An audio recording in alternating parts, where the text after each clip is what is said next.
Hey, what's up you guys? Anthony here. Welcome back to the channel. And in today's video, I'm going to be telling you why you need to stop looking at ROAS if you want to scale your Shopify brand and make more money. So if you're not interested in growing and scaling and making more money, then you definitely should keep looking at ROAS. But unless you are interested in learning how to make more money and to actually grow your business in a sustainable, controllable, and predictable way, then keep watching this video. And this is exactly how I'm able to scale and was able to scale this account all the way up to generating over $6 million in conversion value. And I know the ROAS here says 10, but that's not even really what I care about. All I care about is how much I spent and how much reported conversion value we generated. And if you're new to the channel, my name is Anthony. I've been in growth marketing and performance marketing for the last 7 years, and I've generated over $100 million in advertising revenue at this point for Shopify brands. So today, I'm going to be teaching you why you should stop looking at ROAS, what to do if you're currently looking at ROAS, and what to look at instead, so that way you are not essentially Thanos snapping your growth of your Shopify brand. So let's go ahead and dive into today's video. And without wasting any more time, let's dive in. And I want to start with a hypothetical. And I will give anyone who can answer this question $1,000 cash. I will sign a check for $1,000, or I'll mail you, I'll Zelle you, I'll give you $1,000 to anyone who can answer this question, okay? So I have a scenario. $20,000 in spend, 2x return on ad spend, $40K in revenue, 1,000 orders, my product price is $40, and my cost of goods is $10. Very simple. Here's the question. How much net profit did I make? I'll go ahead and go back up, okay? 20K in spend, 2x ROAS.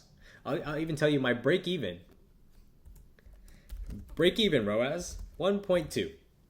Now I give you the break-even ROAS, right? So now you should definitely know. Now you should definitely easily earn $1,000, right? Okay. How much net profit did I make? This is an impossible question to answer. Why is this an impossible question to answer? Because you don't know my transaction fees, you don't know my pick and pack fees, you don't know my merchant fees, you don't know my shipping fees, you don't know how much I'm paying for payroll, you don't know how much I'm paying for my warehouse or my lease, my utilities, my agency fees, my tech stack. You have no clue what I'm paying for any of those expenses. So you cannot tell me how much net profit you're making. And I don't know about you, but when it comes to running ads, the whole point of running ads ideally should be to grow your business and to put more money into your pocket. So why would I evaluate the success of my ad account and my ads on a number that doesn't tell me any of that? This tells you nothing about how much money you're making. Even MER. If I tell you I spent $20,000 in spend at a 5x MER, how much money did I make? Exactly. MER and ROAS are good directionary metrics, and they're good secondary and tertiary metrics. I'm not trying to completely demonize either of them, especially not MER and AMER, which is MER on new customers. But what I'm saying is, if you're only looking at those metrics in a vacuum, then you are significantly hurting the growth of your business when you could be scaling much further. Chances are, every time I audit an ad account and a founder says, we need to be hitting a 2x ROAS or a 3x ROAS for this to make sense, I know immediately they don't understand scaling. And I usually will find that that account can be spending a lot further, but it's handicapped to these arbitrary ROAS figures that, again, tell you nothing about how much money you are actually generating with your ads. Okay? So we've already decided that ROAS is not the metric that you should be, the primary metric that you should be evaluating the performance of your campaigns on, because it's not telling you how much money you're making, right?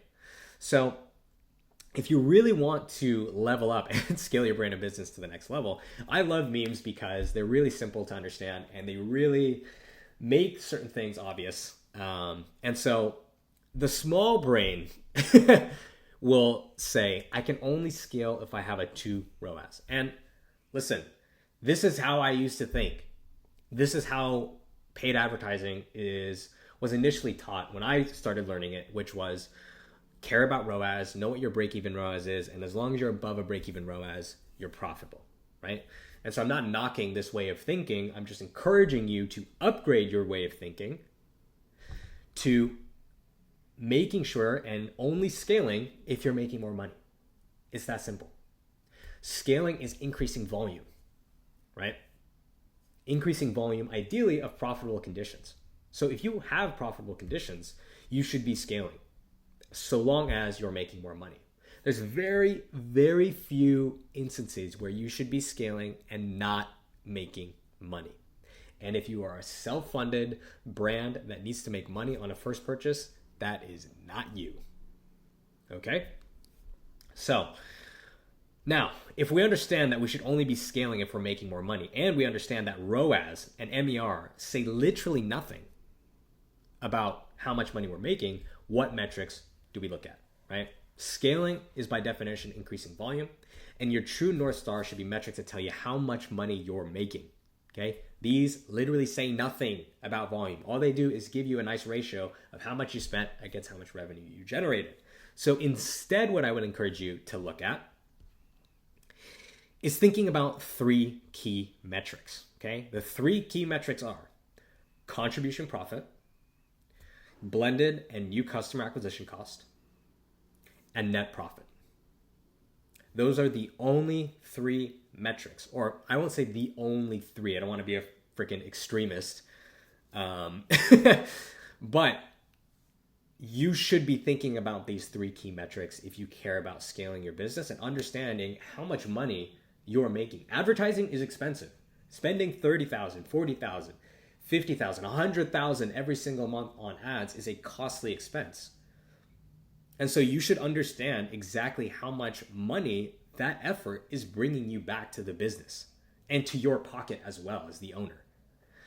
So if you don't know what these metrics are, we'll break down contribution profit. Contribution profit, wherever you go, there's going to be different definitions and different things that people show you. But in essence, what contribution profit is your net revenue minus all of your variable expenses. And you can think of this as any expense that goes up as an increase in order volume goes up as well. So any metric or any expense that has a positive correlation and increases as you increase total sales volume is what we're accounting for in contribution profit. So this is going to be net sales plus shipping minus your cost of goods minus your ad spend minus transaction fees minus your pick and pack fees if you're shipping internationally minus your merchant fees and any other variable expenses that increase as you go up. So essentially, it's all the money that you have after you make your sales to cover your fixed costs. And net profit, very simply, is revenue minus your cost of goods plus your operating expenses, right? So it's how much money you have left over after you pay for everything. Contribution profit is how much money you have left over before you have to cover your operating expenses, okay? Notice how both of these metrics have dollar values. They do not have ratios. They are not percentages. When you do these calculations, you will be left with a dollar amount that indicates to you how effective your advertising is at generating you an ROI. I don't know why I said a ROI. By the way, quick rant. That is one of my pet peeves. When a word starts with a vowel, you have to use and. When it starts with a consonant, you have to use a. I don't know why. I used to get dinged on that as a kid in English class. So maybe that's why I'm like traumatized. Anyways, so those are metrics that you should be looking at. And essentially, contribution profit tells you how many dollars go into your pocket after every sale before you have to pay your fixed costs. And if you want a higher volume of net profit and you want to control that or influence that through your paid advertising, then you have to increase how much contribution profit you drive so that you make your fixed costs a lower percentage of overall revenue. Because no matter how good you are as an advertiser, there is nothing that you can do in your ad account to reduce how much it costs to rent out a warehouse or how much you're paying out on payroll. There's nothing that you can do. Those are fixed costs, right? I cannot influence that. What I can influence is driving more contribution profit by driving more sales revenue through the advertising. That will then lead to, depending on the volume increase in contribution profit, your fixed costs becoming a lower percentage of overall revenue and therefore increasing how much net profit you are making. This is how, if you're running your own ad account or if an agency is running your ad account, Anyone running an ad account for a Shopify brand or business, if you're doing over 50K a month in revenue, this is how you should be evaluating, in my opinion, your the performance of your advertising. Who gives a shit what Meta says? Okay? So many brands hold themselves to arbitrary ROAS targets, prevent them from scaling and putting more money in their pockets. Don't be one of those brands. And I will demonstrate this to you with a quick example. So huge shout out to Nick Theriot. He has if you don't know who he is, he's a very popular Facebook advertiser, YouTuber. And he put out this CPA calculator template. You can go look up Nick Theriot CPA calculator. You'll find it straight away. And the whole point of me showing this is to demonstrate why ROAS is so arbitrary, right? Now, in these scenarios, the whole point of these scenarios is to show you what happens as I scale my ad spend and lose efficiency and my ROAS drops. So as you'll see, at 100,000, at a 3x return on ad spend, I'm generating 100K in day one profit, assuming a gross margin of 67%. We're not going to factor in the net transaction fees and all that stuff. We're just going to assume that's all in the gross margin, okay? Just for the purposes of example and for simplification, okay? Now, let's look at scenario 3. My ROAS drops to a 2.6, right? But now I'm spending 200,000 and I'm driving enough of an increase in the volume of ad spend to offset the loss of efficiency. So I'm actually generating more day one profit at a significantly worse return on ad spend because I'm supplying an ample enough volume to offset that loss in efficiency. Let's take a look at scenario 4. Now I'm up to 300K in ad spend, 2.4 return on ad spend. Now I'm generating day one profit of 180,000. So I went from a 3 MER, even if I bring this, let's go to like 2.2, right? My ROAS has dropped from a 3 to almost a 2. And this would lead beginner advertisers or people who are not evaluating the success of their campaigns based on contribution profit and net profit to freak out. You'd be like, oh my God, the ROAS dropped. We got to go back down. Right? Oh my God, what's happening? But what's happening actually is we're making sure a lower profit percentage, right?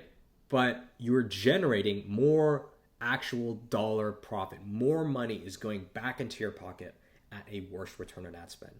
And so if you go to your advertising team or if you're running your own ad account and you mentally are saying, if I dip below a 3, not okay, right? You are never going to, I won't say you are never going to, but you are going to delay the process of actually scaling the growth of your business by a significant amount. Because again, I've also effectively more than 2x'd my top line revenue.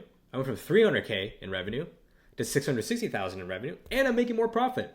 And on top of that, we haven't even factored in lifetime value because now instead of 10,000 customers, I'm generating 22,000 customers.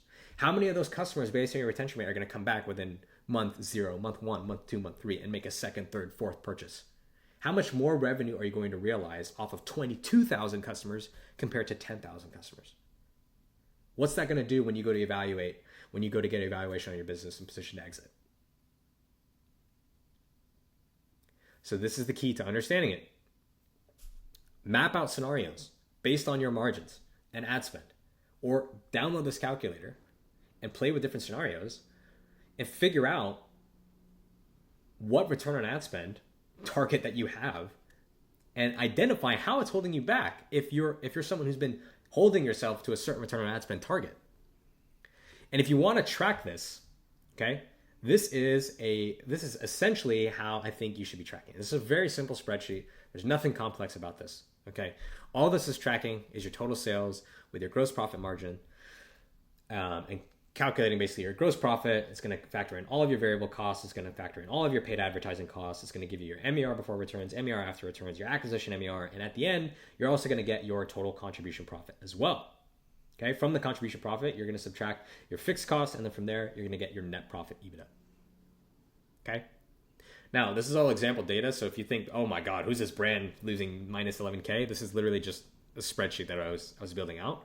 But this is how you should be evaluating the performance. Or, again, I want to avoid from talking in extremeness. So I'm going to say this is how I would track the performance of an ad account and how I think most people should be tracking the performance of the ad account if they really want to understand how much money their ads are making, right? I don't care about return on ad spend. I could give less of a flying F about what Facebook ROAS is.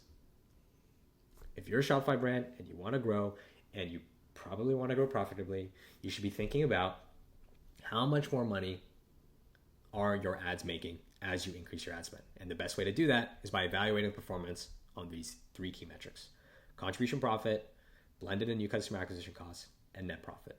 This is how I make scaling decisions. I don't care about my return on ad spend in the platform. I care about, if I increase my spend, is my contribution profit going up? Is my blended and new customer acquisition costs staying at target?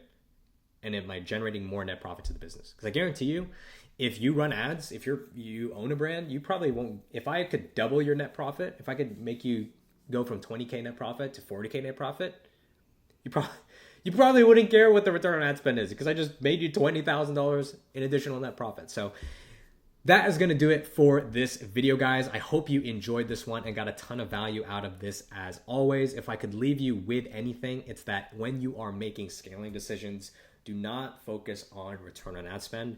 Focus on metrics that will tell you how much more money you're making as you are increasing the spend, because ultimately that is what you should be caring about as you're increasing your ad spend. Are you creating a net positive impact on the business? Are you putting more money back into your pocket when you increase the ad spend? And the whole point of scaling is to increase volume. And if you're doing scaling correctly, that's increasing the volume of profitable conditions for your business. So that is going to do it for this video. Again, if you want the CPA calculator template, this is actually by a YouTuber called Nick Theriot, so just look him up in the description. If you guys want access to this P&L template, it's not really complete. If this would be valuable, I think it's honestly a pretty basic spreadsheet. You guys could probably come up with a better one. But if you want access to this, leave a comment. I'm not going to link it in the description yet. I just want to see what the feedback is. If this is something that would even be valuable, if it'd be useful, if you want it, I'll probably end up leaving it as a comment. But let me know in the comments down below. Now, if you're a Shopify brand that is currently doing at least $100,000 a month and you want help scaling to $1 million a month, and you're interested in potentially having me running your ads, then check out the first link in the description to book a call with me. Jump on a quick 30-minute call, see if we're a good fit, see if I can even help you understand a little bit more about your business. And then if it makes sense, probably do some type of audit into your account and see if it makes sense. But yeah, if you want to book a call with me, completely free, first thing in the description, see if I can help you out. Otherwise, hope you got a ton of value out of this as always. And remember, all of this is just advice. You can do whatever the fuck you want to do. Peace.